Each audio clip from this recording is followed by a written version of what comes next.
नमस्कार एंड सत श्री अकाल। एक बहुत खूबसूरत सेशन लेकर आया हूं दोस्त तुम लोगों के लिए। 11th मैथ्स के स्टार्टिंग के 4 चैप्टर तुम लोगों को बहुत कंसाइजली कवर करवाने वाला हूं।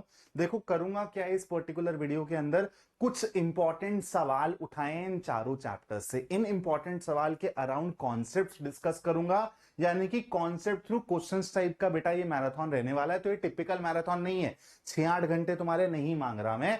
मुश्किल से बेटा 80-90 मिनट्स के अंदर इन चारों चैप्टर्स के अराउंड इंपॉर्टेंट कॉन्सेप्ट भी रिवाइज करा दूंगा। प्रॉब्लम सॉल्विंग भी तुमको इंप्रूव होते हुए दिखाई देगी और उसके साथ साथ बेटा कंसेप्चुअल क्लैरिटी भी बेटर हो जाएगी, और वो भी कम टाइम के अंदर। तो भाई तुमको शुरू करना है इस पर्टिकुलर प्रॉब्लम से। एकदम बेसिक प्रॉब्लम है बेटा, ठीक है, एकदम बेसिक प्रॉब्लम है। 3+7 आयोटा होल स्क्वायर को अपन को स्टैंडर्ड फॉर्म में रिप्रेजेंट करना है। कॉन्सेप्ट क्या है यार, आपको पता होना चाहिए। जो भी आप एल्जेब्रिक आइडेंटिटीज पढ़ के आए हो बचपन में, 9th क्लास में, 10th क्लास में, वो आपकी कॉम्प्लेक्स की दुनिया में भी लगती है।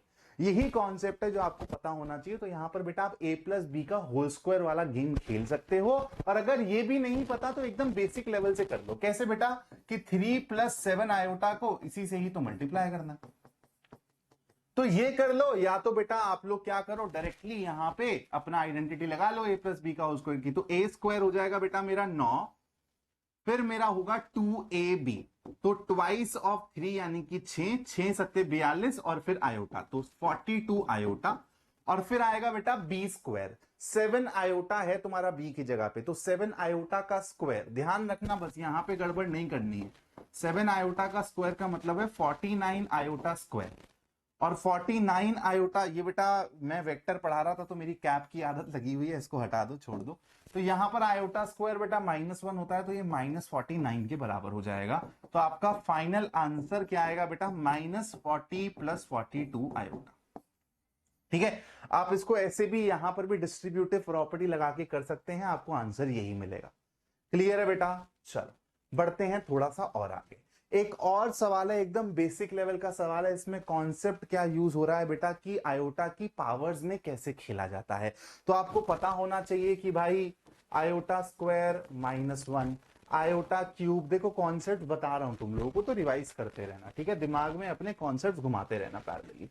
-1, फिर आयोटा की पावर 4 होता है 1, और इसी की ही साइक्लिसिटी आगे चलती है। तो हम लोग इसी कॉन्सेप्ट को यहां पर इस पर्टिकुलर प्रॉब्लम में सॉल्व करने वाले हैं। और ऐसे सवाल बेटा बहुत कॉमन है, तुम्हारे हाफ ईयरली एग्जाम्स में ऐसे सवाल आएंगे ही आएंगे। और ये लेक्चर बेटा हाफ ईयरली के रिस्पेक्ट से भी बहुत ज्यादा इंपॉर्टेंट है, क्योंकि ये 4 चैप्टर्स तुम्हारे हाफ ईयरली में आने ही आने हैं। ठीक है, तो ये सारे क्वेश्चंस तुमको हो सकता है कि तुम्हारे हाफ ईयरली में आते हुए दिखाई दे जाए।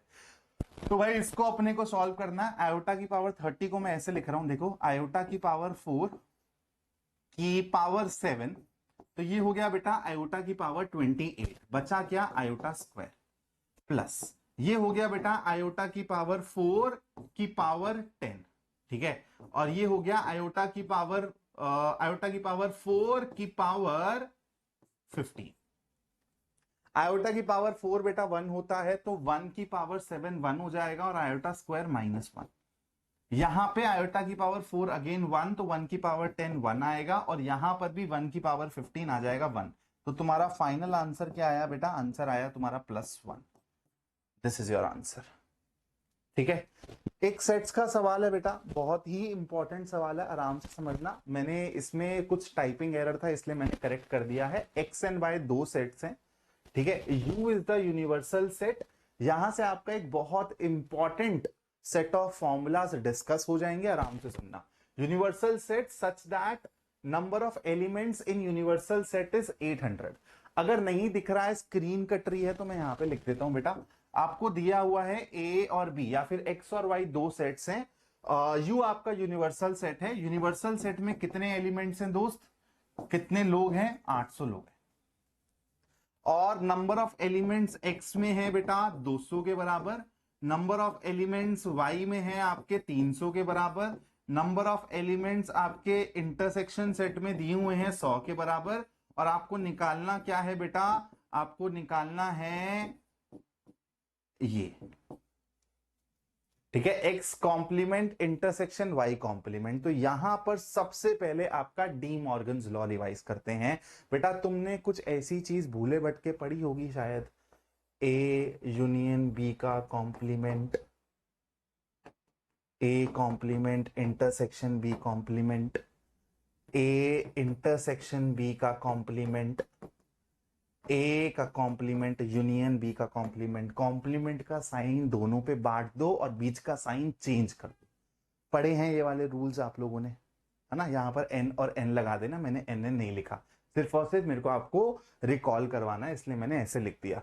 अब यहां पर मुद्दा क्या है बेटा, इसके अंदर क्या है देखो, X complement intersection Y complement. तो क्या मैं ये बोल सकता हूं कि मेरे को एक्चुअली निकालना ये है X union Y complement, number of elements in X union Y complement. तो एक काम करते हैं ना यार, सबसे पहले एक्स यूनियन वाई निकाल लेते हैं। यहां से आपका एक और फॉर्मूला रिकॉल होगा, एक्स यूनियन वाई में कितने लोग होते हैं बेटा, एक्स ले लो, वाई ले लो और फिर इंटरसेक्शन को घटा दो।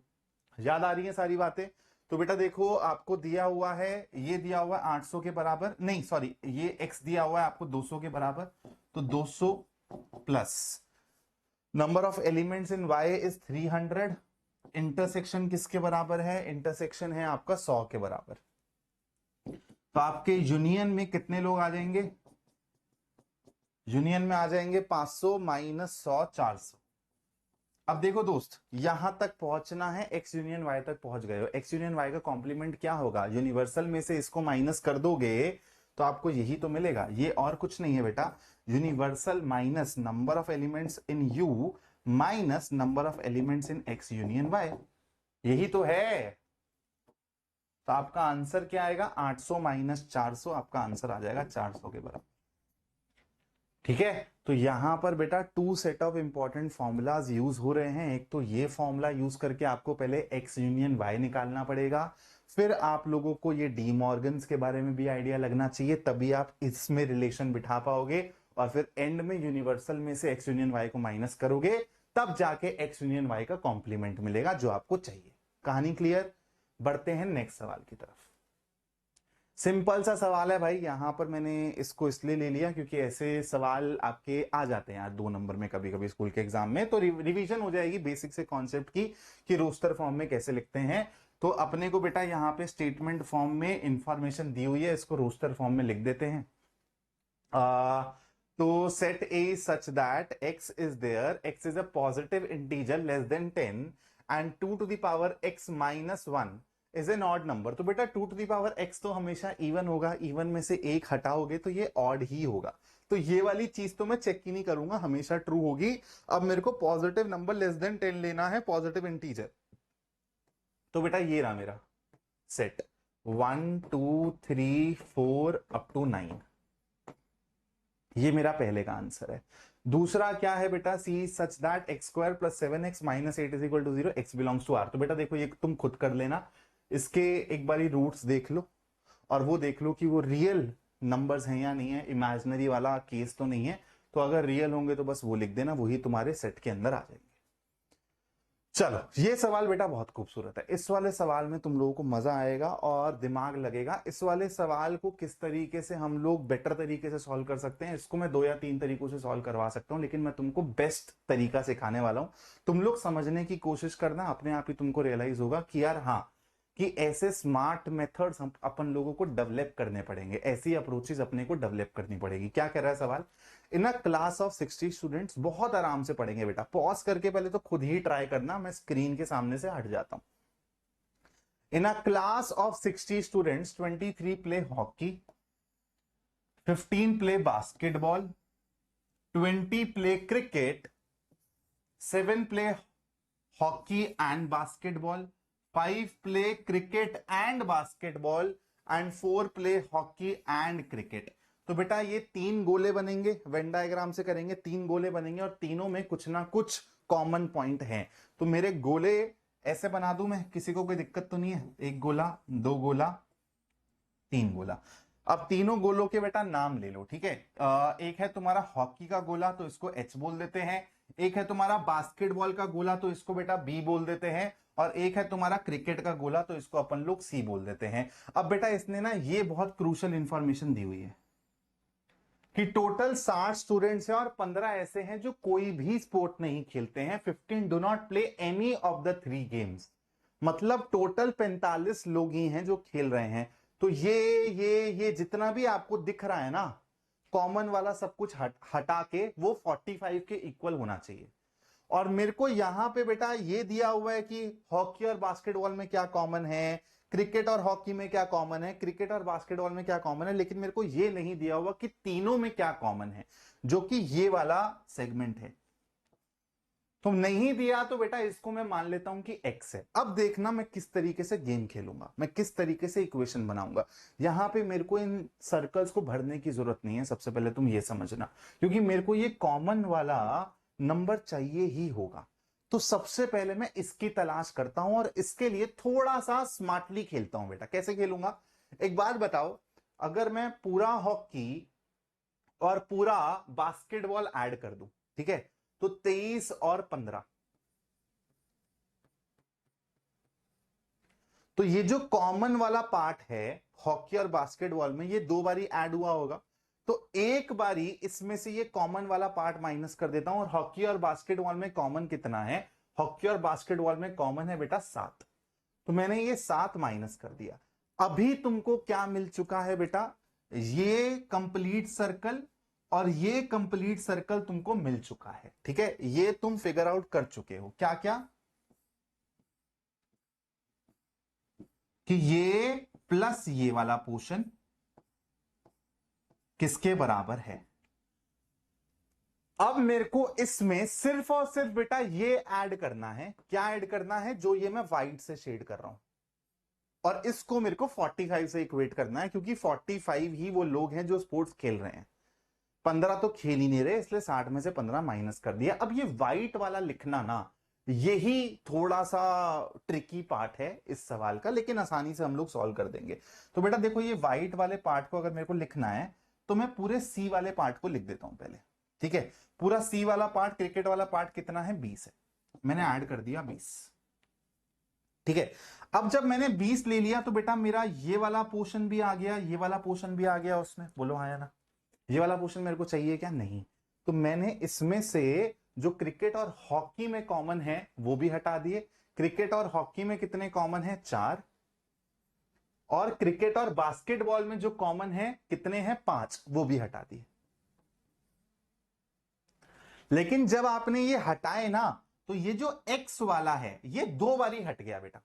मेरे को तो ध्यान से विजुअलाइज करना, मैंने ये वाला पोर्शन भी हटाया, मैंने ये वाला पोर्शन भी हटाया, तो ये जो कॉमन है ना तीनों के बीच में कॉमन एक्स, ये 2 बारी हट गया।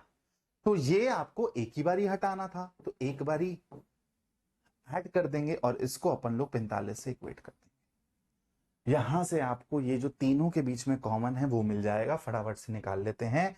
तो 23 और 15 हो गए बेटा कितने, 38। 38 में से अपन ने हटाया किसके, 38 है ना, 23, 15 और 20, तो 43 and plus 5 plus 15, 43 plus 15 is 58।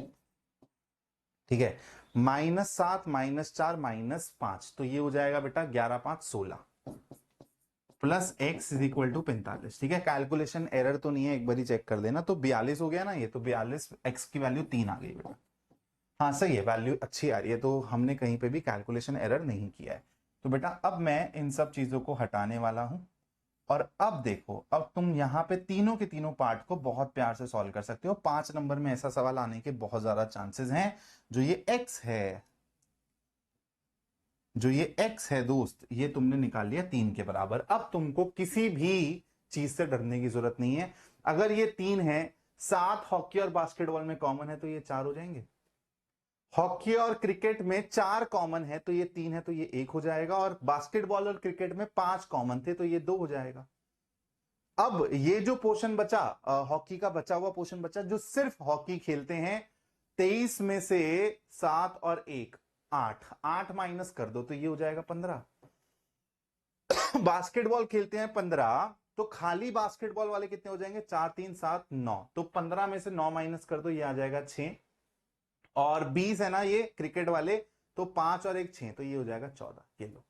अब एक एक करके सारे सवाल मिल जाएंगे। How many play hockey basketball and cricket, इसका आंसर तो 3 है। How many play hockey but not cricket, hockey खेल रहे हैं दोस्त लेकिन क्रिकेट नहीं खेल रहे हैं। तो बेटा ये वाला जो कॉमन पोर्शन है इसको हटा देंगे। हॉकी खेले बास्केटबॉल भी खेले मेरे को कोई दिक्कत नहीं है, लेकिन क्रिकेट नहीं खेलने चाहिए। तो बेटा देखो ये हो गए सिर्फ हॉकी वाले, और ये जो 4 है जो यहां पर आपको दिख रहा है, ये लोग हॉकी भी खेल रहे हैं बास्केटबॉल भी खेल रहे हैं लेकिन क्रिकेट नहीं खेल रहे, तो इसका आंसर हो जाएगा 19। थर्ड पार्ट क्या कहता है, how many play hockey and cricket, hockey और क्रिकेट खेल रहे हैं बट बास्केटबॉल ना खेले। तो 15 1 14, सो 16 और 14 30। तो ये खेल रहे हैं बेटा हॉकी क्रिकेट लेकिन बास्केटबॉल ना खेलें, तो बास्केटबॉल के अंदर ये जो भी आ रहा है ये हमको हटाना पड़ेगा, तो आंसर मेरा 30 ही आएगा इसका। 30 will be the correct answer of this question. तो आपको समझ आ गया होगा कि एक बारी बस वो क्रक्स पकड़ लिया प्रॉब्लम का, उसके अराउंड कैलकुलेशन कर ली, मैनिपुलेशन कर ली और सवाल बहुत आसान हो गया था। अगेन बेटा एक बहुत फेमस सवाल है, ऐसे सवाल बहुत पूछे जाते हैं, आराम से समझना। ऐसा सवाल मैंने वन शॉट में भी कराया हुआ है। A market research group conducted a survey of 1,000 consumers and reported that 720 consumers like product A and 450 consumers like product B. तो आपको बताना है least number that must have liked both the product. तो देखो बेटा इसमें ना ये लीस्ट वाले जो सवाल है ना इसके बारे में कैसे सोचा जाता है, सबसे पहले तो आप लोग फॉर्मूला लिख लो अपना, number of elements in B minus number of elements in A intersection B. अब देखो स्टेटमेंट आपको बता रही है जो ये वाली चीज है ना बेटा, मेरे को इसको मिनिमाइज करना है, छोटी से छोटी वैल्यू ले, यही तो बोला है the least number that must have liked both. तो इसको मेरे को मिनिमाइज करना। आप खुद सोचो यार, ए यूनियन बी क्या होता है, ए प्लस बी और उसमें से इंटरसेक्शन वाला पार्ट माइनस करते हो। जो ये माइनस करने वाला पार्ट है ये जितना ज्यादा छोटा होगा, क्या ये ओवरऑल क्वांटिटी उतनी ज्यादा बड़ी होगी। यानी कि अगर आपको उसको मिनिमाइज करना है तो ये अपनी मैक्सिमम वैल्यू पे जाएगा। समझ आया ना लॉजिक, सिंपल है। तो मतलब ए यूनियन बी मेरे को मैक्सिमाइज करना है, तो आप लोगों को यहां पर दिख रहा है कि इतने लोग सर्वे में पार्ट ले सकते हैं और इतने लोगों ने ही लिया होगा। मतलब जब वो रिसर्च कर रहा होगा ना, सर्वे कर रहा होगा, तो हर बंदे का जो भी जवाब था वो बेटा रजिस्टर किया गया है। यानी कि आपका जो ए यूनियन बी है वो यूनिवर्सल के बराबर रहेगा। इस तरीके से आपको सोचना है। तो ए यूनियन बी की जगह आपको 1000 रखना पड़ेगा, ठीक है। और यहां पर आ जाएगा आपका 720 प्लस 450 माइनस एक्स। तो ये एक्स जो हो जाएगा वो मिनिमम नंबर हो जाएगा that must have liked both the products, ठीक है। तो ये 700 और 400 1170 है ना, 1170, तो एक्स की वैल्यू आ जाएगी 170। Let's move on to the next सवाल। एक और आसान सा सवाल है बेटा, रिलेशंस एंड फंक्शंस का एकदम बेसिक लेवल का सवाल है।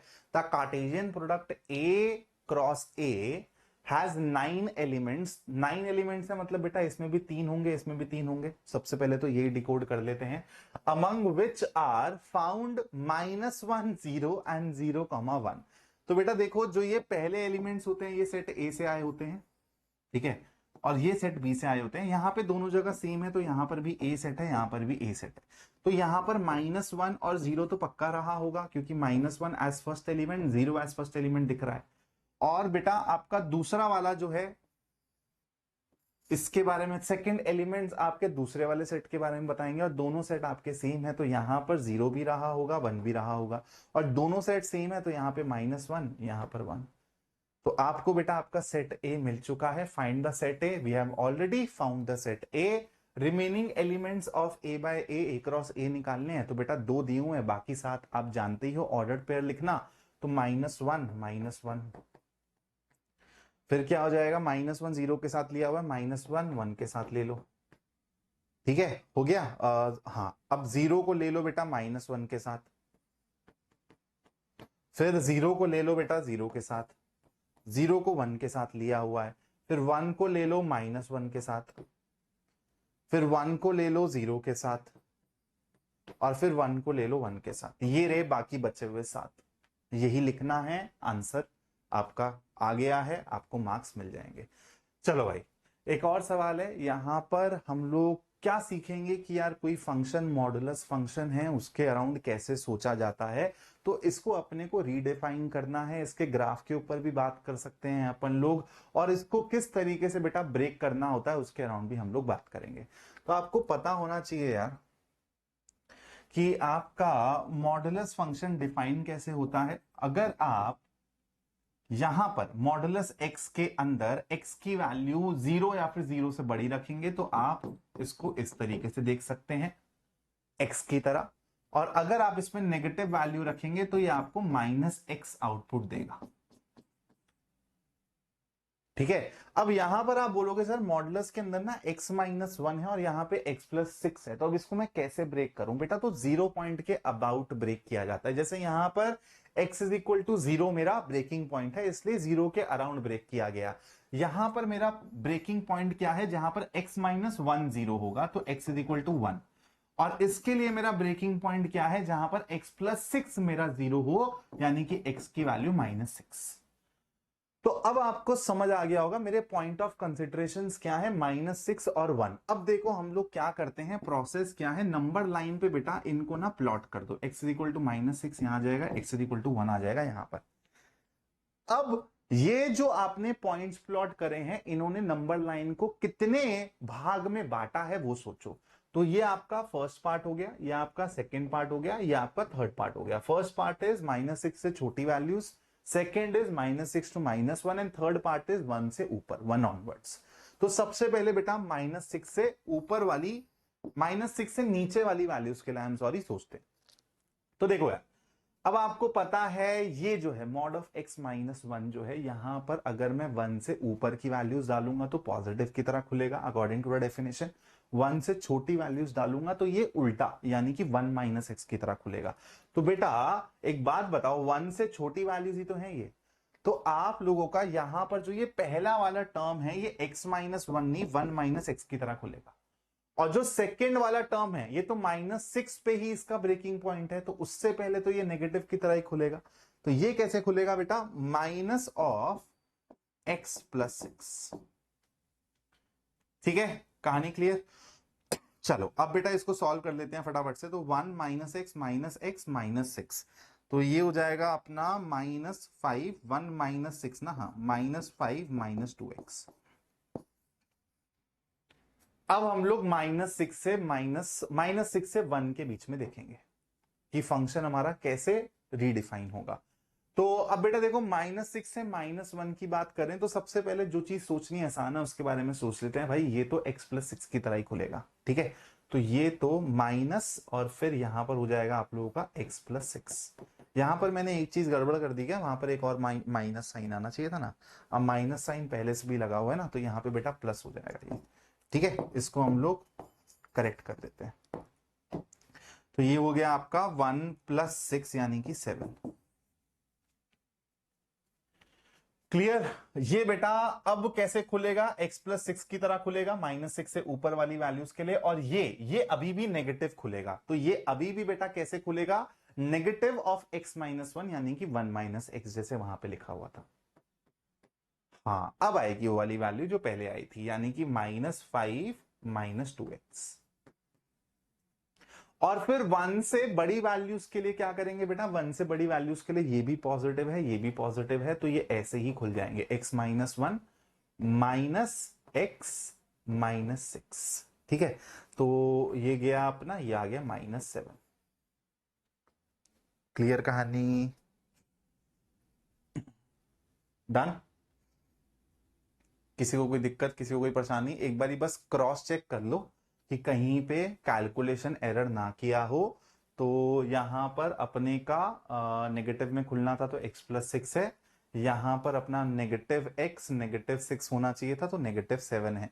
वहां पे अपने को 7 मिला है, यहाँ पे अपने को -7 मिला है, और बीच में अपने को ये मिला है। तो अब बेटा देखो फाइनली लिखेंगे कैसे, f(x) will be redefined as 7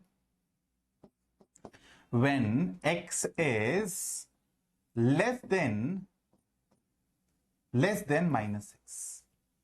equal to का साइन भी देखो मैंने लगा दिया, तो इक्वल टू का साइन लगेगा नहीं लगेगा देख लेते हैं। अगर आप यहां पर बेटा -6 रखोगे, ठीक है, x की जगह -6 रखोगे तो -6 -1 -7, तो इसका मॉडुलस हो गया 7, और यहां पे -6 रखोगे तो 0, तो आपका -7 का मॉडुलस 7, तो यहां पर इक्वल टू का साइन वैलिड है, एक बार क्रॉस चेक कर लिया अपन ने। फिर बेटा ये रहेगा -5 -2x के बराबर जब आपका x 1 से छोटा है और -6 से बड़ा है, ठीक है। और ये रहेगा as equal to 7 when your x is greater than equal to 1। Equal to पे चेक कर लो, अगर आप 1 रखोगे तो बेटा ये तो खत्म हो गया दोस्त, और यहां पे रखोगे, यहां पे -7 आएगा, है ना, -7 था। तो बस ये आपका उत्तर हो गया बेटा, आपने रीडिफाइन कर दिया है। इसका ग्राफ भी बना सकते हो, ठीक है, इसका ग्राफ भी मैं आप लोगों को बना के दिखा देता हूं कि इसका ग्राफ कैसे बनेगा। देखो सबसे पहले तो -6 यहां पर कहीं रख दो, और x इज इक्वल टू 1 बेटा यहां पे कहीं रख दो, तो y इज इक्वल टू 7 है, तो ये y इज इक्वल टू 7। इसके बाद बेटा -6 से 1 के बीच में -5 -2x है, तो ये बेटा देखो एक तरीके से नेगेटिव स्लोप वाला, अगर लाइन ग्राफ थोड़ा बहुत आपको आइडिया है लाइन ग्राफ कैसे बनाते हैं, तो यहां पर देखो अगर आप देखो इसके बाद अपने को सोचना है, कलर मैं यहां पे चेंज करता हूं, ठीक है, और यहां पे अपना 1 है, तो इसको मैंने ऐसे कर दिया। अब मेरे को -5 -2x बनाना है, तो -5 -2x आपको x का जो कोफिशिएंट है वो बता रहा है कि नेगेटिव टाइप की स्लोप है। और अगर यहां पर मैं बेटा ये रख दूं, क्या कहते हैं कि मैं ये देखूं कि -5 -2x 0 कहां हो रहा है, इसको 0 से इक्वेट करोगे तो आपको मिलेगा -5/2, है ना, -2x 0 से इक्वेट कर दूं, क्योंकि मैं चेक करना चाह रहा हूं कि वो x एक्सिस को कहां पे काटेगा, ठीक है। तो ये हो जाएगा बेटा आपका क्या, x will be equal to -5/2। तो आपका जो ग्राफ है वो लेफ्ट हैंड साइड में ही काट देगा, ऐसे जाएगा, और फिर यहां पर ये क्या हो जाएगा बेटा, ये हो जाएगा आपका y इज इक्वल टू -7। तो ये y इज इक्वल टू -7 है, ये y इज इक्वल टू 7 है, और ये क्या है, y is equal to -5 -2x। तो देखो कितने प्यार से आपने इसका ग्राफ भी प्लॉट कर दिया। और ऐसे सवाल, अब ये थोड़ा सा हम लोग ऊपर लेवल पर चले गए, अपने स्कूल एग्जाम से ऊपर लेवल पर चले गए, ऐसा सवाल मुश्किल ही आएगा, लेकिन ये रीडिफाइन करना भी अगर आपको आ गया इस सवाल में तो बढ़िया बात है, ठीक है। बस कैलकुलेशन का ध्यान रखना है यार, और कुछ नहीं। चलो ट्रिग्नोमेट्री का एक सवाल करते हैं, सिंपल सा सवाल है, समझेंगे पहले। आपको देखते ही पता चल रहा है कि 3x है, 2x है, x है, तो देखते ही पता चल रहा है कि tan का कंपाउंड फॉर्मूला यूज होगा।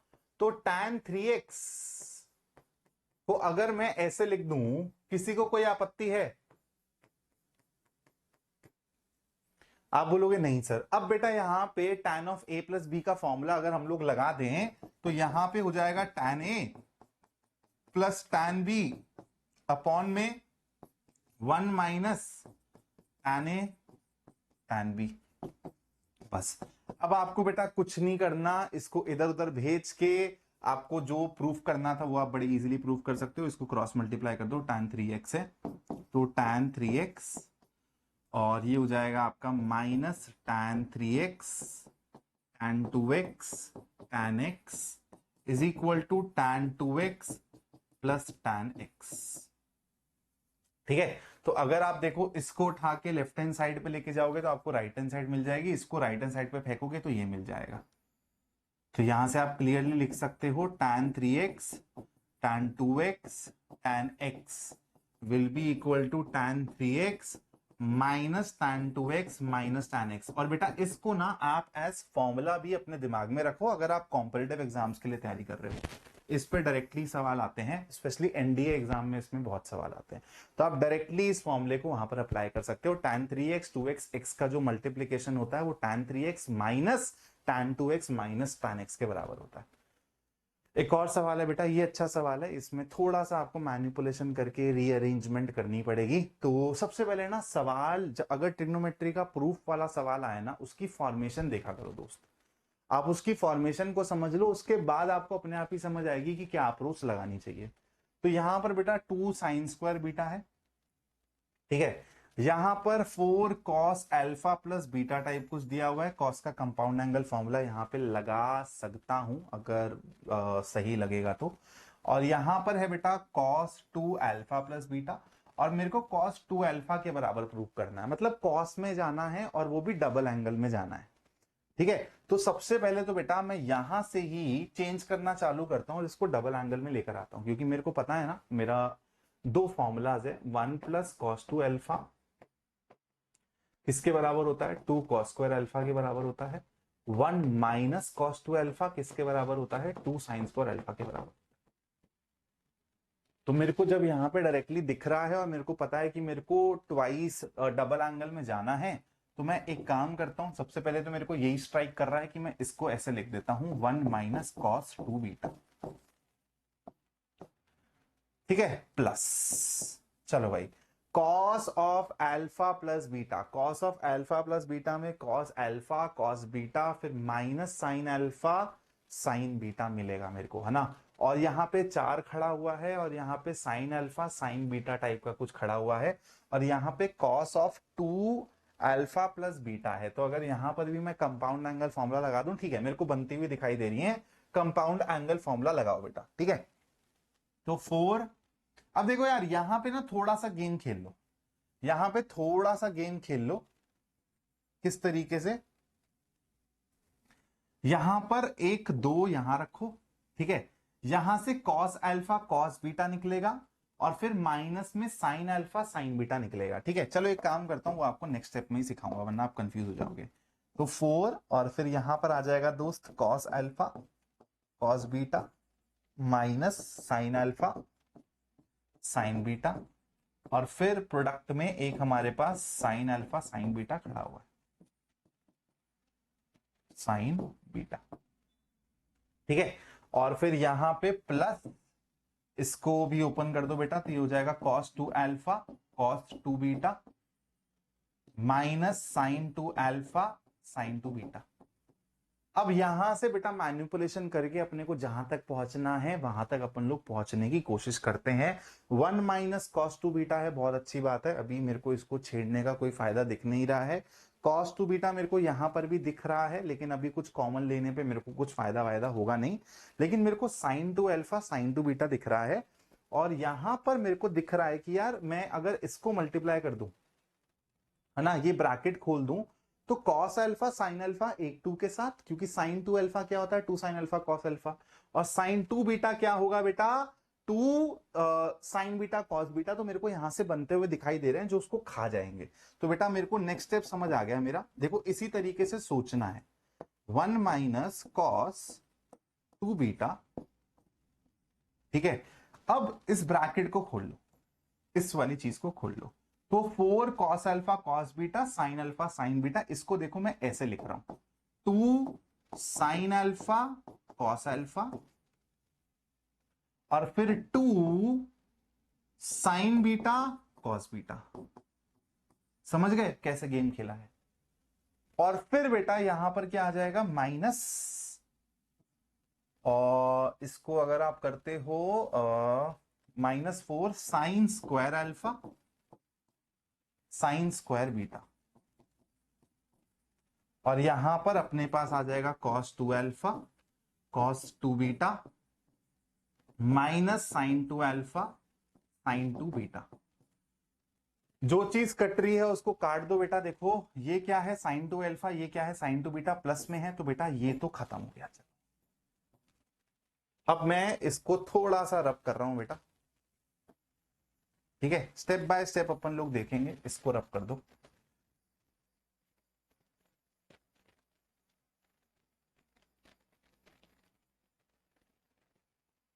कहीं पर भी नहीं समझ आए तो पॉज करके आराम से सोचना है आपको, ठीक है, क्योंकि ये सवाल ऐसे ही आसानी से बेटा अप्रोचेस डेवलप नहीं हो जाती हैं, लेकिन मैं आपको हर स्टेप पे बता रहा हूं कि मैं वैसा क्यों कर रहा हूं।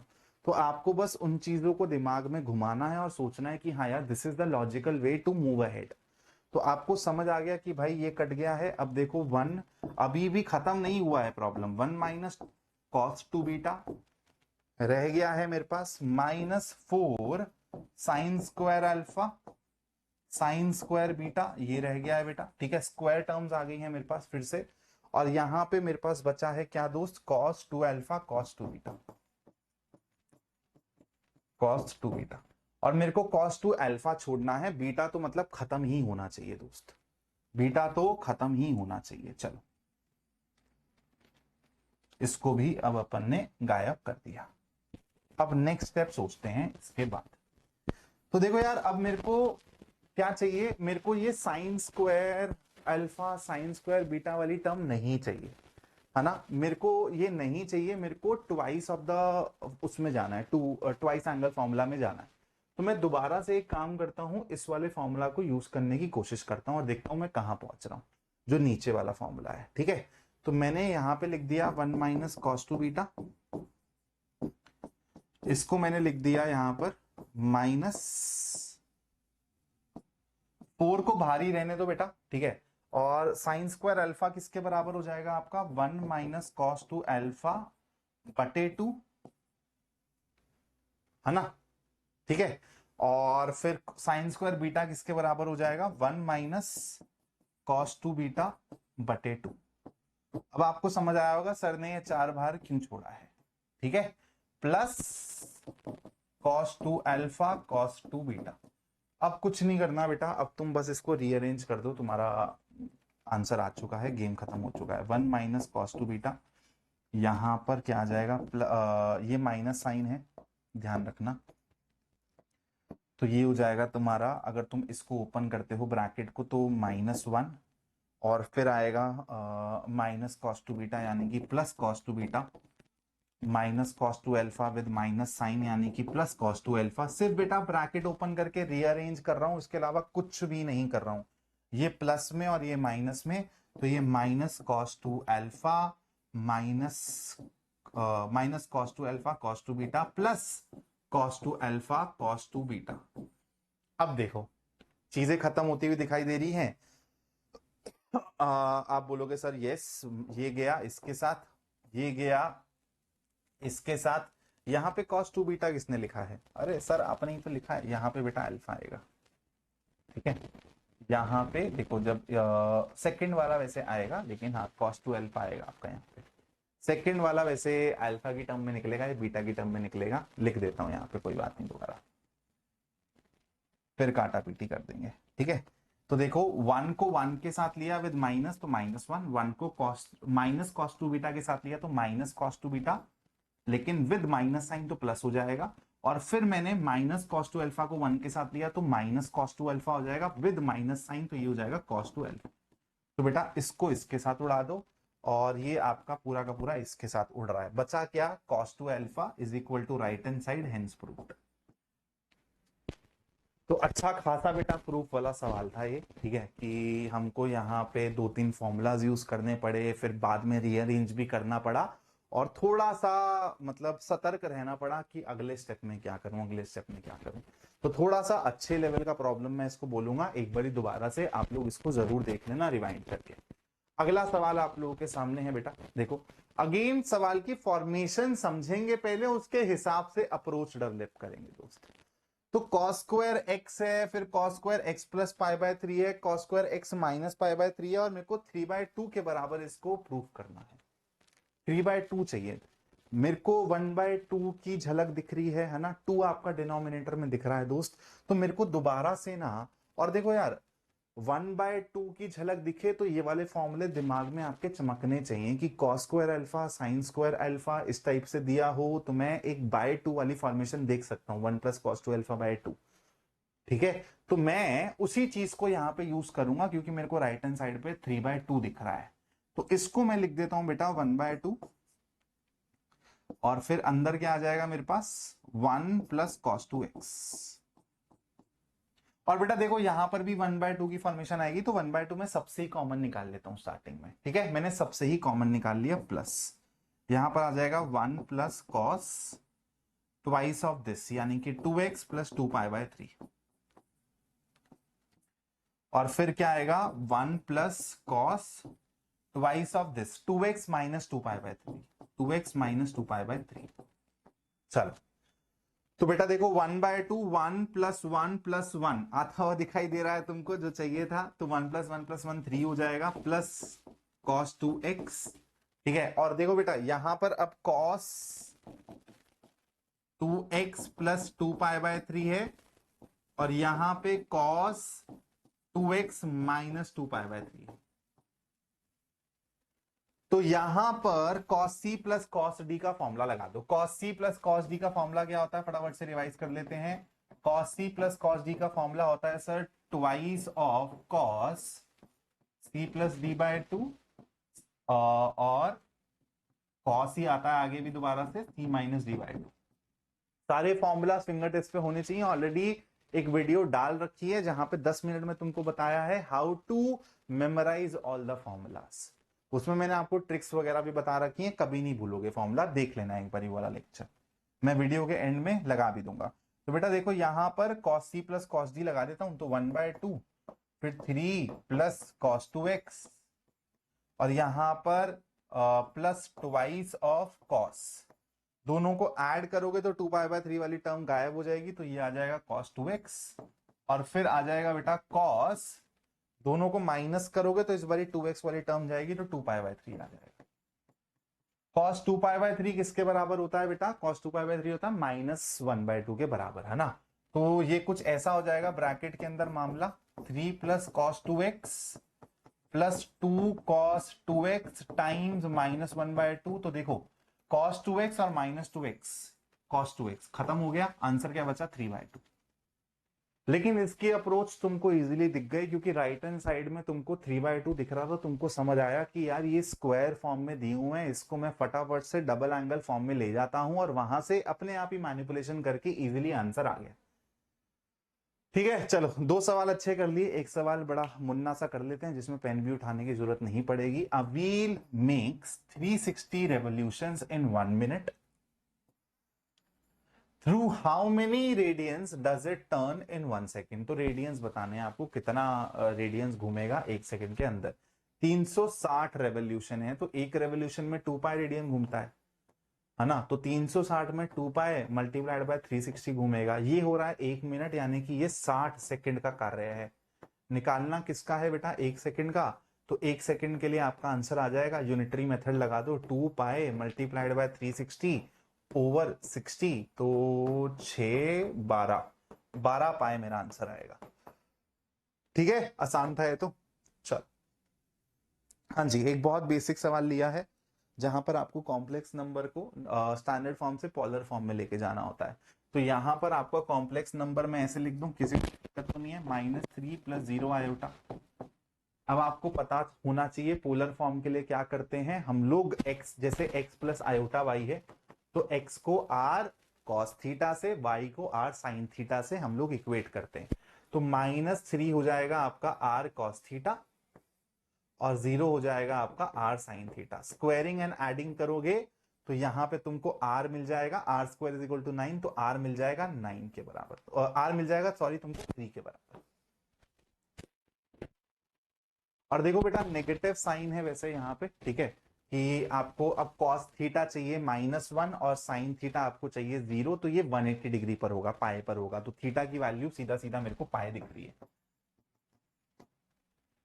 ठीक है, अकॉर्डिंग टू द सिचुएशन। तो मेरा बेटा इसका पोलर फॉर्म क्या हो जाएगा, z का मेरा पोलर फॉर्म हो जाएगा 3 cos पाए प्लस ये क्या हो जाएगा अपना sin पाए, आयोटा sin पाए। This is my answer. ठीक है, क्लियर, यही होता है ना भाई।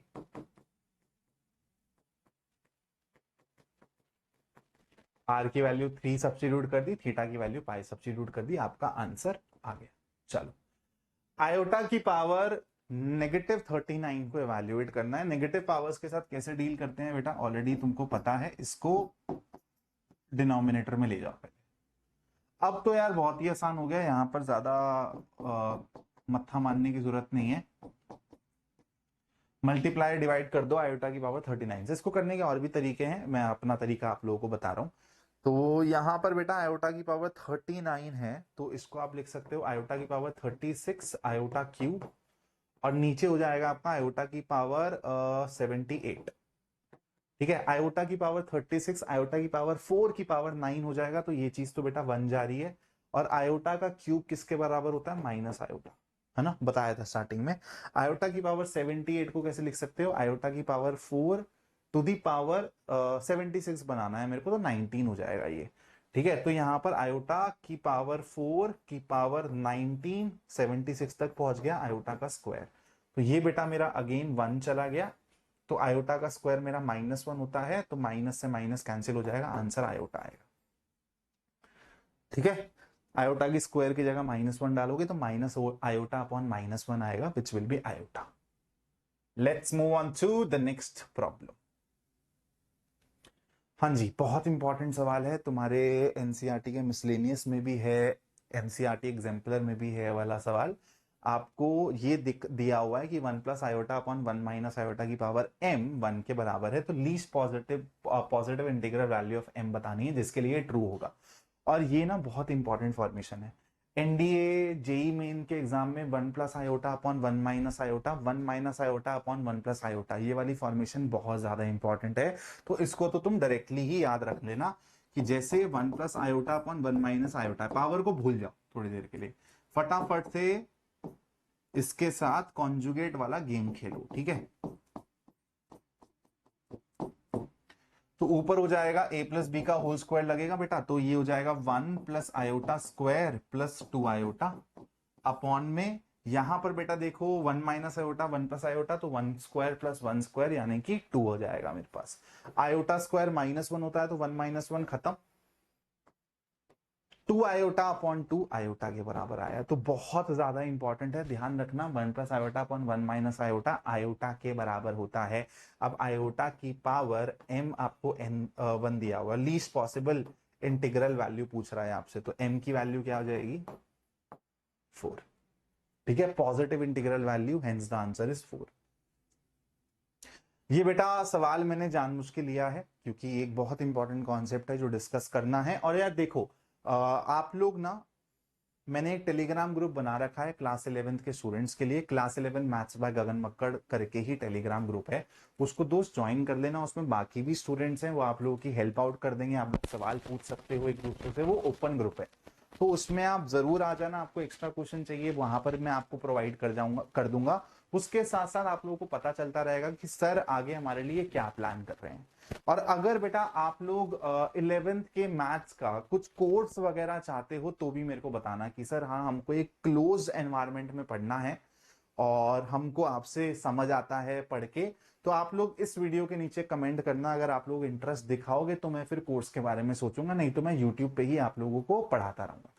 एक्सप्लेन द फैलेसी, फैलेसी का मतलब है कि यहाँ पर ना आप लोगों को दो उल्टी स्टेटमेंट्स दिख रही होंगी, आपको उसको जस्टिफाई करना है कि आयोटा का स्क्वायर -1 होता है, सही बात है, लेकिन आयोटा मेरा √-1 होता है। तो अगर मैं इस तरीके से इसके बारे में सोचूं, तो मैंने अभी तक तो बचपन से यही पढ़ा है ना कि √a√b को मैं ऐसे लिख सकता हूं √ab। तो अगर मैं सेम कॉन्सेप्ट यहां पे लगाऊं तो ये हो जाएगा √-1 और फिर -1 यहां पर भी, तो ये तो बेटा अंडर के अंदर +1 बन जाएगा, है ना, जो कि 1 के बराबर हो जाएगा। तो यहां पे -1 है, वहां पे 1 है, ऐसा क्यों? तो बेटा यहां पर गड़बड़ हमसे यहां पर हो रही है। हमको पता होना चाहिए कि ये चीज हम कब अप्लाई कर सकते हैं। ये चीज हम तब अप्लाई कर सकते हैं जब ए बी दोनों के दोनों पॉजिटिव हो, या तो एक पॉजिटिव और एक नेगेटिव हो। अगर दोनों नेगेटिव हैं बेटा तो ये रिजल्ट ट्रू नहीं होता है, ध्यान रखना। यही कॉन्सेप्ट बताने के लिए ये वाला सवाल लिया गया। Find the conjugate of 1/2 minus 3 iota. Conjugate निकालना बहुत ही आसान है बेटा। अगर 2 माइनस 3 आयोटा होता सिंपली तो 2 प्लस 3 आयोटा आंसर आ जाता, लेकिन यहां पर सबसे पहले इसका हुलिया चेंज कर दो। हमको डिनोमिनेटर में, देखो यार वेक्टर की आदत लग रखी है, आई कैप लग जाता है अपने आप ही ना। डिनोमिनेटर में अपने को आयोटा अच्छा नहीं लगता है, हम लोग फटाफट से क्या करेंगे बेटा, कॉन्जुगेट का यूज करके डिनोमिनेटर से आयोटा को गायब करेंगे। 2+3 आयोटा से मल्टीप्लाई डिवाइड मार दूंगा। तो ऊपर रहेगा 2+3 आयोटा, नीचे रहेगा 4+9 13। तो ये हो जाएगा आप लोगों का 2/13 प्लस 3/13 आयोटा। इसका कॉन्जुगेट चाहिए अपने को, तो मेरा आंसर क्या आएगा बेटा? इसका कॉन्जुगेट क्या हो जाएगा? 2/13 minus 3/13 iota. This is my answer. Clear है? मल्टीप्लीकेटिव इनवर्स का भी कॉन्सेप्ट एक तरीके से सेम होता है। मल्टीप्लीकेटिव इनवर्स का सिंपल सा मतलब होता है रेसिप्रोकल। ठीक है, रेसिप्रोकल का ही एक हाइप कर दिया गया है नाम, बस थोड़ा सा, और कुछ नहीं। तो 4-3 आयोटा का अगर मेरे को रेसिप्रोकल निकालना है, मतलब इस चीज के बारे में वो बात कर रहा है। तो जो पिछले में किया था वही करा था, वहां पे सिर्फ कॉन्जुगेट के लिए एक्स्ट्रा स्टेप गया था, लेकिन बेसिक सारे के सारे वही हैं बेटा। तो यहां पर 4+3 आयोटा अपॉन में 16+9 25, ये आपका आंसर। मल्टीप्लीकेटिव इनवर्स ये है। और मल्टीप्लीकेटिव इनवर्स का आपने डायरेक्टली फॉर्मूला भी पढ़ा होगा कि बीच का साइन चेंज करके न्यूमरेटर में डाल दो और नीचे क्या कर दो? a² + b² वाला गेम कर दो। तो ये डायरेक्टली फॉर्मूला भी। चलो बैक टू ट्रिग्नोमेट्री आ जाओ। कितना टाइम हो गया भाई? पानी पी ले, एक पानी पी ले। चलो भाई 1 घंटा होने वाला है अप्रोक्सीमेट, लेकिन मेरी पानी की बोतल कहाँ है? एक बार ये वाला सवाल ट्राई कर लो भाई, पानी पी ले इतने।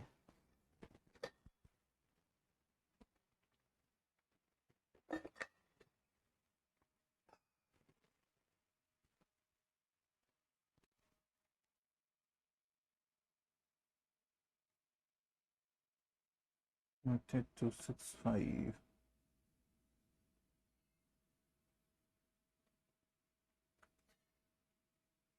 चलो भाई चालू करते हैं। कोई इंपॉर्टेंट कॉल नहीं आया हुआ।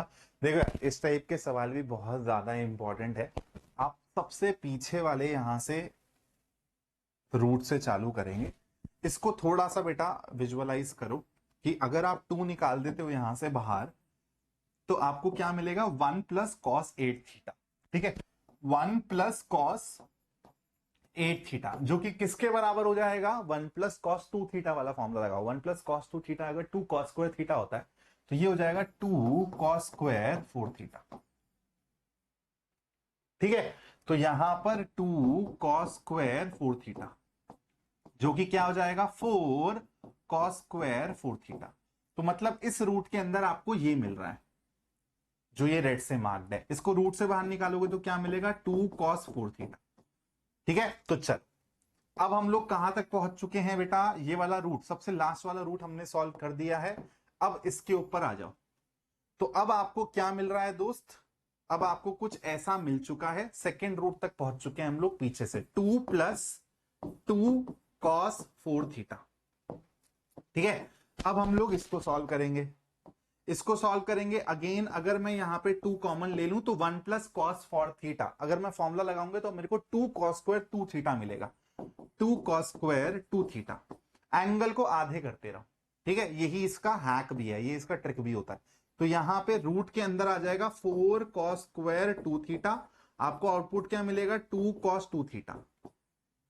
अब आप पहले रूट तक पहुंच चुके हो, तो अब इसके बाद आपके लिए सवाल सिर्फ इतना सा रह गया है, इसको सॉल्व करना है आपको। अगेन आपको पता है कि एंगल दोबारा से आधा हो जाएगा, तो आपका आंसर क्या आएगा? 2cos theta. आपको पैटर्न फॉलो करना होता है बस इसमें। B is the correct answer. ठीक है, अगर ये नहीं समझ आया कैसे आया, तो 2 कॉमन निकालो। 1+cos2 थीटा क्या होता है? 2cos² theta. तो ट्वाइस ऑफ 2cos² थीटा यानी कि 4cos² थीटा रूट के अंदर है, तो आंसर क्या आएगा? 2cos theta. चलो भाई, हाँ ये अच्छा सवाल है यार, इसको देखते हैं थोड़ा सा। ठीक है, कॉम्प्लेक्स का सवाल है, अच्छा नहीं मतलब कैलकुलेटिव सवाल है बस, और कुछ नहीं। चलो तो इसको बनाना चालू करते हैं। x माइनस आयोटा वाई की पावर 1/3 अपने को दिया हुआ है a प्लस आयोटा b। तो अपने को x/a प्लस y/b की वैल्यू पता करनी है। तो एक काम करते हैं, क्यूब मार देते हैं यार। ये 1/3 तो मेरे को वैसे भी अच्छा नहीं लग रहा। तो x minus iota Y will be equal to, इसका बेटा क्यूब कर दो फटाफट से। क्यूब करोगे तो आपको, अभी मैंने बताया कि आप जिस तरीके से अलजेब्रिक आइडेंटिटीज पढ़ के आए हो वही आप यहां पर अप्लाई कर सकते हो। तो a का क्यूब ठीक है, ए प्लस बी का होल क्यूब लगाओ, ए का क्यूब प्लस बी का क्यूब, बी का क्यूब करोगे तो आयोटा का क्यूब आएगा, आयोटा का क्यूब यानी कि माइनस आयोटा, तो इसको मैं ऐसे लिख देता हूं माइनस आयोटा और फिर बी का क्यूब।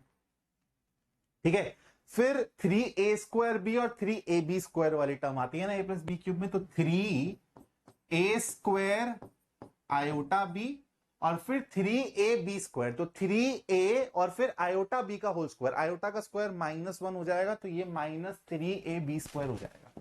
एक बार चेक कर लेना, ठीक है, मैं एक बार दोबारा से यहाँ पे चेक कर लेता हूँ। 3 फिर a², 3a² बी हो गया, 3a और फिर b² यानी कि आयोटा स्क्वायर b², तो हाँ -3ab² मिलेगा, एकदम सही है बेटा।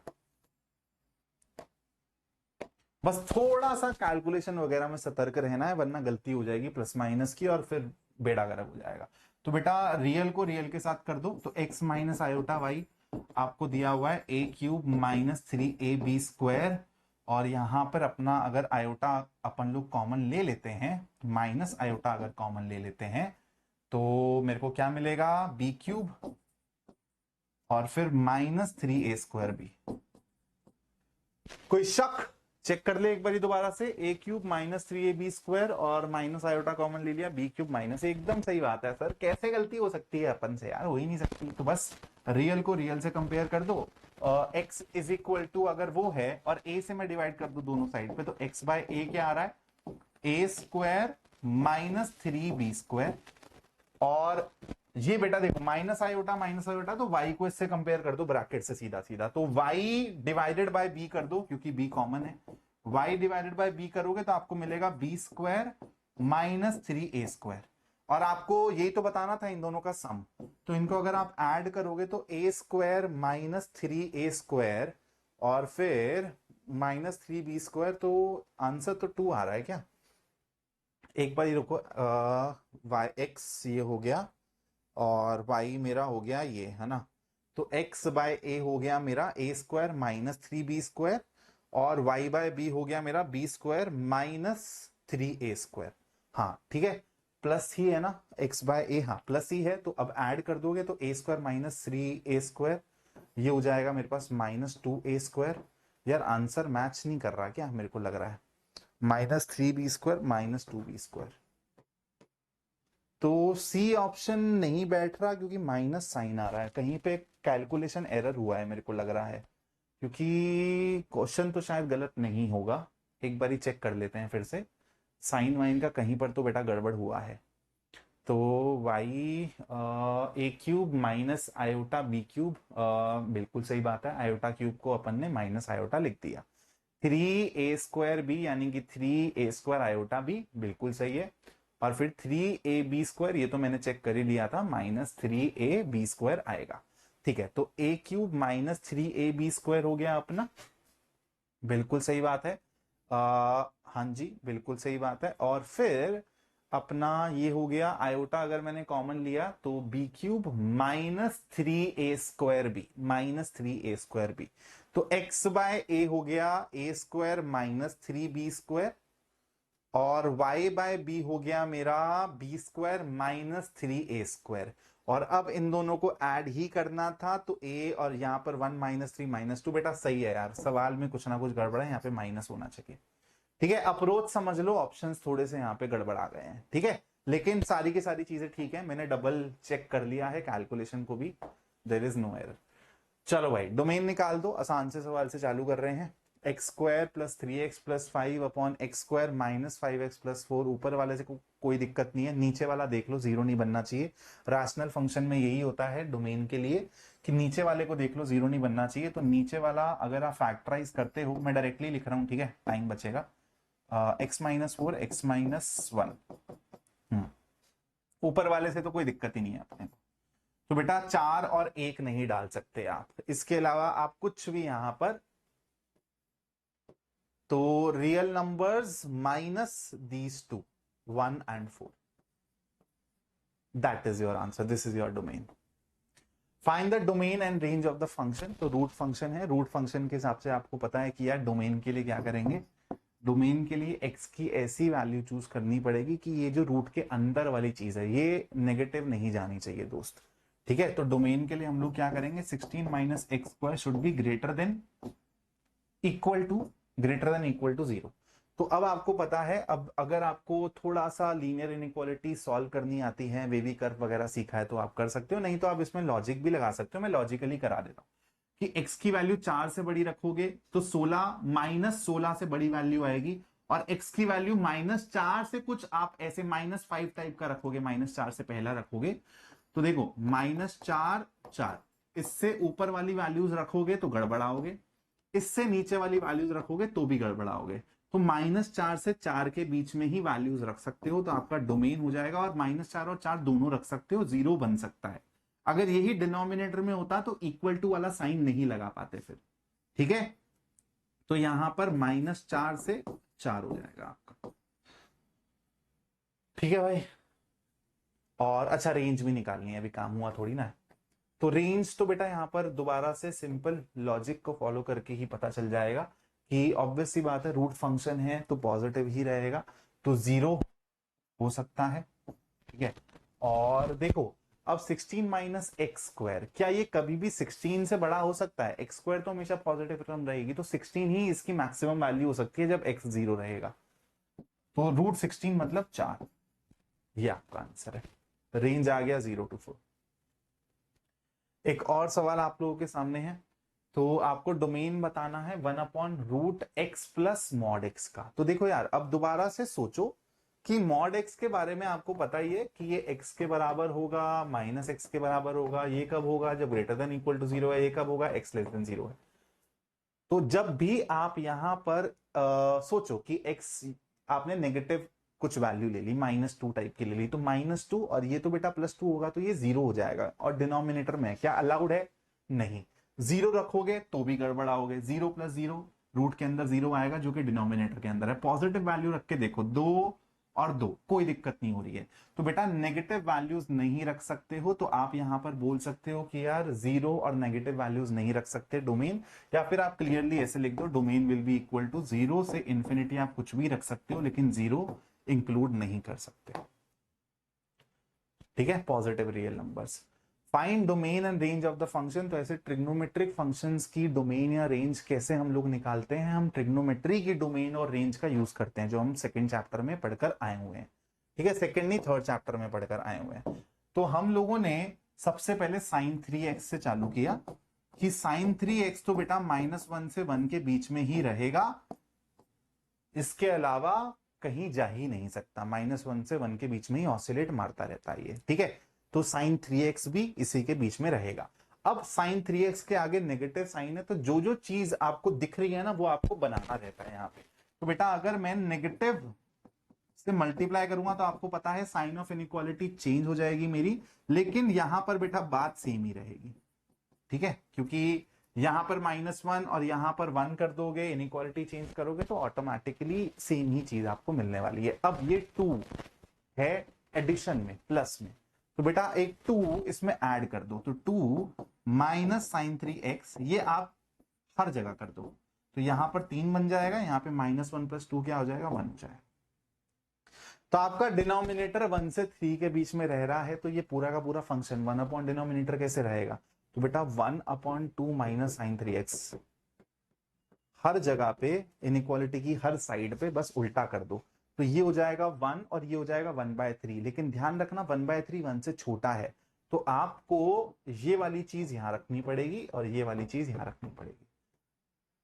तो ये आपका रेंज आ गया इसका, ठीक है। मैंने पहले रेंज निकाल दिया।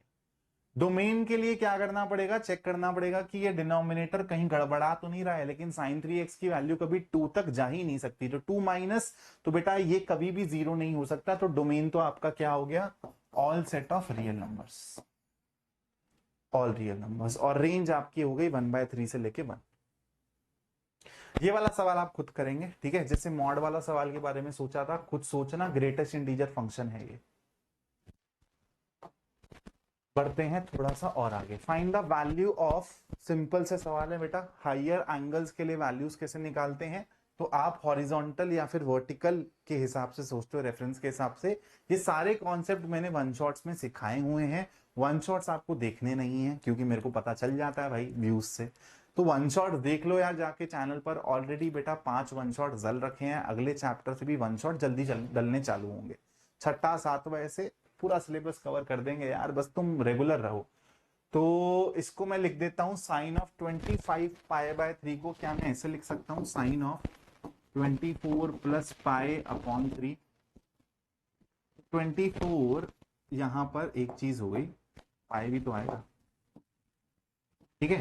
तो 24 पाई बाय 3 हो जाएगा 8 पाई, तो ये हो जाएगा 8 पाई प्लस पाई बाय 3। 8 पाई कहां है बेटा, देखो 2 पाई 2 पाई 2 पाई 2 पाई, तो 8 पाई पे आप यहीं पहुंचोगे। यहां से अब आपको पाई बाय 3 और घूमना है, तो बेटा आंसर तो साइन पाई बाय 3 आएगा। लॉजिक लगाओ ना सिंपल सा, साइन 60 यानी कि √3/2 है इसका answer. Cos of 41 pi by 3, इसको भी मैं ऐसे ही कर देता हूं 40 पाई बाय 4, यानी कि इसको मैं ऐसे लिख देता हूं 10 पाई प्लस पाई बाय 4। 10 पाई भी आपका यहीं पे आएगा, तो यहां से अब आपको कितना पाई बाय 4 कम होता है, तो यहां से आपको 45 डिग्री का एंगल घुमाना है। तो आप कहां पहुंचोगे बेटा, cos 45 पे तो पहुंचोगे फर्स्ट क्वाड्रेंट में।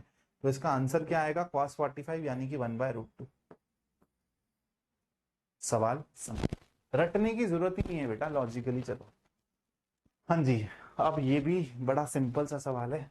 तो cos ऑफ 90 प्लस थीटा क्या हो जाएगा बेटा, cos ऑफ 90 प्लस थीटा यानी कि sine theta with minus sine. Sec of minus theta मतलब सेक थीटा, है ना, सेक के अंदर माइनस रखोगे तो कॉस वाला गेम हो जाता है। tan ऑफ 180 माइनस थीटा, तो बेटा tan रहेगा लेकिन सेकेंड क्वाड्रेंट में, यानी कि minus tan divided by cos of 360, sake of 360 minus theta यानी कि फोर्थ क्वाड्रेंट में जिसमें पॉजिटिव होता है 360 है, तो ये सेक थीटा ही जाएगा। साइन ऑफ 180 प्लस थीटा, तो ये हो जाएगा negative sine theta. Cot of 90 minus theta, ये तो tan थीटा के बराबर, ठीक है। तो सेक से सेक गया, माइनस साइन से माइनस साइन गया, tan से tan गया, एक माइनस का साइन बच गया, आंसर आएगा -1। इजी पीजी लेमन स्क्वीजी, बहुत अच्छा सवाल है बेटा, आराम से सीखना। पहला पार्ट समझ गया तो दूसरा पार्ट अपने आप कर लोगे, पहले पार्ट को ही शिद्दत से समझाता हूं तुमको। a प्लस बी तुमको पाई बाय 4 दिया हुआ है और तुमको प्रूफ करना है 1 plus tan a times 1 plus tan b 2 के बराबर है। तो तुमको दिख रहा है कि tan a tan b वाली कुछ यहाँ पे फॉर्मेशन है, और a plus B pi by 4 दिया हुआ है, तो मैं दोनों साइड पे ना tan ले लेता हूँ। तो tan a plus B will be equal to tan pi by 4 दोस्त, जो कि 1 के बराबर हो जाएगा। अब tan a प्लस बी का फॉर्मूला लगा दो, तो ये मिलेगा तुमको tan a plus tan b upon में 1 plus tan a tan b is equal to 1। Cross multiply करोगे अगर तो तुमको क्या मिलेगा, tan a plus tan b is equal to 1 plus tan a tan b। अब बेटा देखो यहां पर ना थोड़ा सा गेम खेलना पड़ेगा तुमको देखना पड़ेगा कि बनाना क्या है। ट्रिग्नोमेट्री में ना बस यही चीज है, तुमको ना देखना पड़ेगा कि राइट हैंड साइड पे क्या है, प्रूफ क्या करना है, बनाना क्या है, उसके हिसाब से ही तुम मैनिपुलेशन करोगे। तुमको एक तो दिख रहा है 1 प्लस tan a, एक ब्रैकेट में 1 प्लस tan b। यहां पर अगर तुम 1 को राइट हैंड साइड पर छोड़ भी दो और tan a tan b को लेफ्ट में लाते भी हो, तो tan b यहां पे मैंने प्लस क्यों लिख दिया, माइनस आएगा ना। अगर आप tan a tan b को लेफ्ट साइड में लाते भी हो और यहां पे tan b कॉमन लेते तो 1 प्लस tan a तो मिल जाएगा, लेकिन ये दूसरा ब्रैकेट कैसे मिलेगा। तो यहां पर अगर मैं इस तरीके से गेम खेल दूं दोस्त, ध्यान से समझना कि मैं tan a plus tan b plus tan a tan b is equal to 1। अभी मेरे को पता है इससे मेरा काम नहीं बन रहा, लेकिन अगर मैं यहां पर एक 1 ऐड कर दूं और यहां पर भी एक 1 ऐड कर दूं, जिससे राइट हैंड साइड में भी 2 बन जाएगा। और अब देखो अगर आप यहां पे tan b कॉमन लोगे तो 1 प्लस tan a बचेगा, और 1 प्लस tan a यहां पर भी तो खड़ा है। तो अगर आप 1 प्लस tan a कॉमन ले लो तो आपको 1 प्लस tan b मिल जाएगा दूसरे ब्रैकेट में, हेंस प्रूफ्ड। ठीक है, तो बस बहुत छोटी सी मैनिपुलेशन करनी थी और आपको आपका आंसर मिल गया। आप पार्ट 2 भी सेम तरीके से सॉल्व कर सकते हैं। यहाँ पे कॉट यूज कर लेना, ठीक है, कॉट का कंपाउंड फॉर्मूला यूज कर लेना बस, और यही मैनिपुलेशन लगेगी। चलो, हाँ जी भाई, एक आधा सवाल कॉम्पोनेंडो डिविडेंडो पे भी कर लेते हैं, ठीक है। तो कॉम्पोनेंडो और डिविडेंडो कैसे दिखता है, कैसे लगाना रहता है, आराम से समझना। 3 tan a tan b आपको 1 दिया हुआ है, और आपको twice of cos a plus B proof करना है cos of a minus B के बराबर। तो कॉस के कंपाउंड एंगल में अपने को पहुंचना है। कॉस के कंपाउंड एंगल में पहुंचना है तो मेरे को पता है कॉस का कंपाउंड एंगल फॉर्मूला होता है cos A cos B sine A sine B. तो कॉस ए कॉस बी के साथ साइन ए साइन बी वाली टर्म जाती है, जो कि यहां से आपको दिखेगी। लेकिन कब दिखेगी? जब आप इसको इस तरीके से देखोगे। देखो, tan a tan b,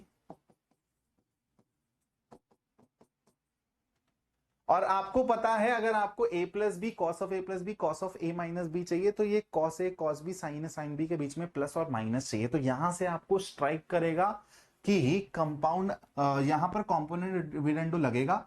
इसको बेटा इस तरीके से लिख दो, sign A sine B upon cos A cos B. अब आपको दिख रहा होगा, यही तो दो टर्म्स होती है ना कॉस के कंपाउंड एंगल फॉर्मूला में, इन्हीं में ही एडिशन और सब्ट्रैक्शन होता है। तो अब बेटा ये आ गया आपका 1/3 के बराबर, ठीक है।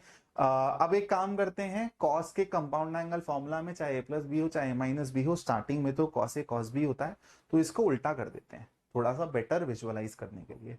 तो cos A cos B upon sine A sine B आ जाएगा 3/1 के बराबर।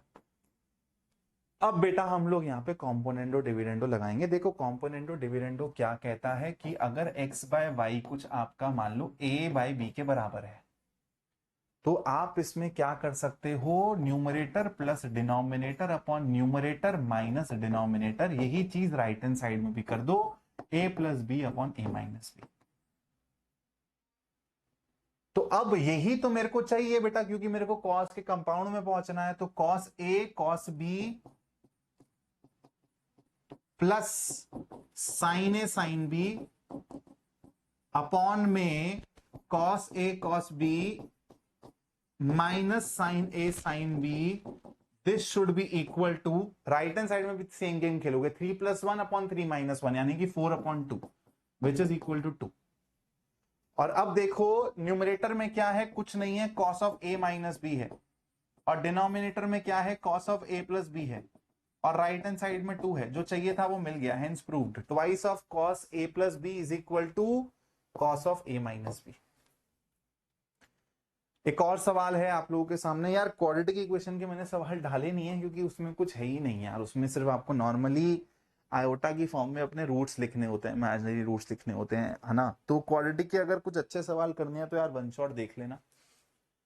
If tan a minus tan b is equal to x and cot b minus cot a is equal to y, then prove that this is equal to this, cot of a minus b तक पहुंचना है अपने को।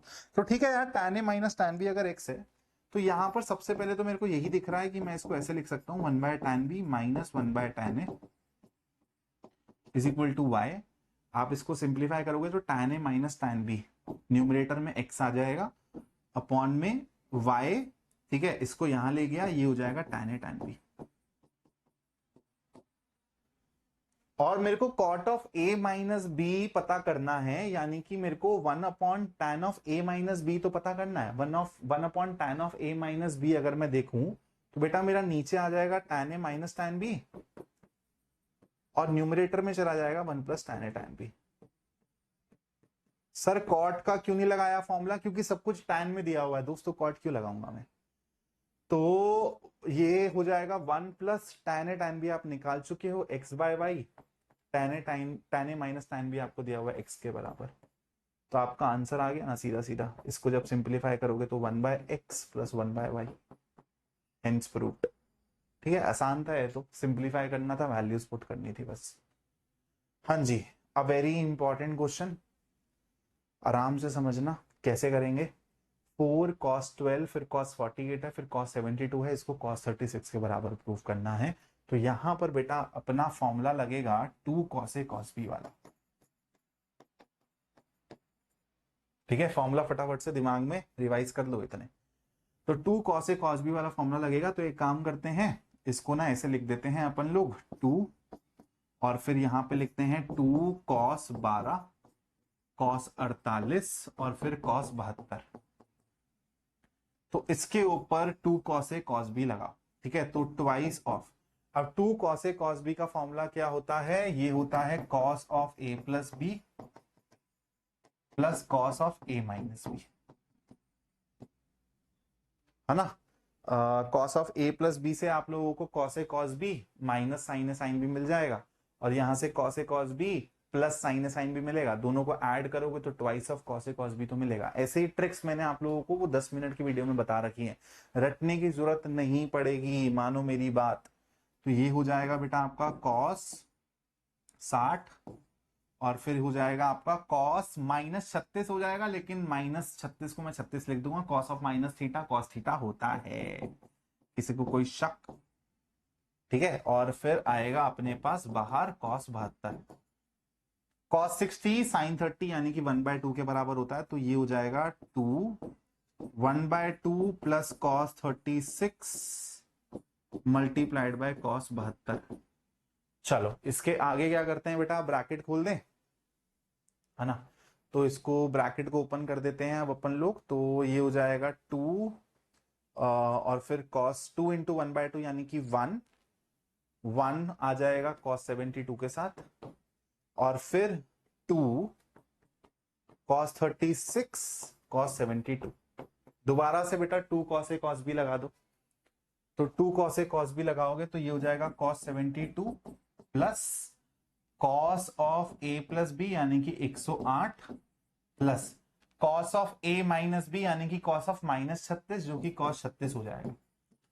cos 108 को अगर आप cos 180 minus 72 लिखोगे तो आपको कुछ नहीं, नेगेटिव ऑफ cos 72 ही मिलेगा। तो ये और ये आपस में गायब होने वाले हैं, खत्म होने वाले हैं, जीरो बचेगा क्या, सिर्फ cos 36 is equal to right hand side, hence proved.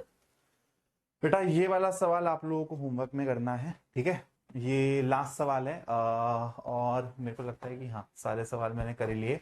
मैं सोच रहा था कि कुछ क्वाड्रेटिक इक्वेशन के सवाल करवा दूं, लेकिन यार एनसीईआरटी में तो क्वाड्रेटिक इक्वेशन के कुछ खास सवाल है ही नहीं, जैसे इस टाइप के सवाल है ना। अगर कुछ अच्छे सवाल करने हैं तो मेरा वन शॉट देख लेना, या फिर मैं आप लोगों को अपने टेलीग्राम ग्रुप पे भी भेज दूंगा।